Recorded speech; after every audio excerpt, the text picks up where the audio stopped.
πατάει στα ψηλά, τότε στη θάλασσα πατά. Και τον ο Βασίλειο ο βασιλιάς ερωτεύεται με μιας κόρη υπέρβαρη, χοντρή, υπέροχη, ευγενική, ρούχα όμορφα υφαίνει, και στο βασιλιά τα φέρνει. Υποκάμισα λευκά, υποδήματα χρυσά, υφασμάτινα παπούτσια, υποκίτρινα και φούξια.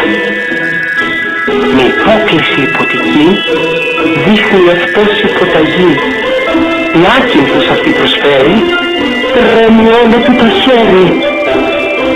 Δίκοές σας δεσποινής, σας αγαπώ όσο κανείς.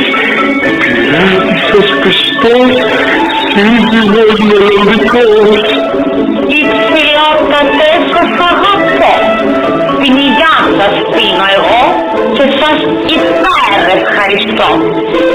Όμως υποδηματοποιός είναι ο δικός μου ο καλός. Είπε σε τόνο αρνητικό, με ύφος υπεροπτικό.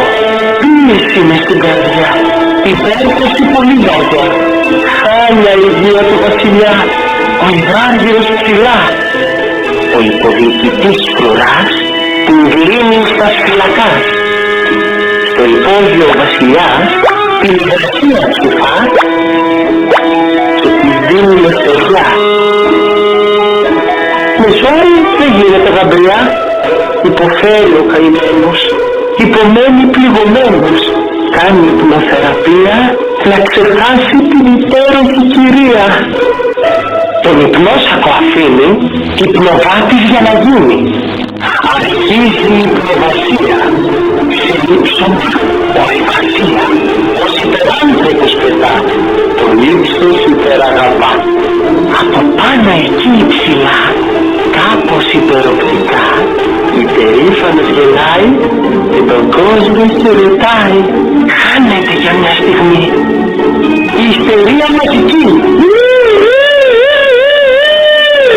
Για όλα αυτά είναι η κραυγή. Ξαφνί ακούγεται κραυγή. Κάποια ύπαρξη τρελή. Η πρόσφυγο υποχωρεί. Ο υπεράνθρωπος πετά και την πιάνει αγκαλιά.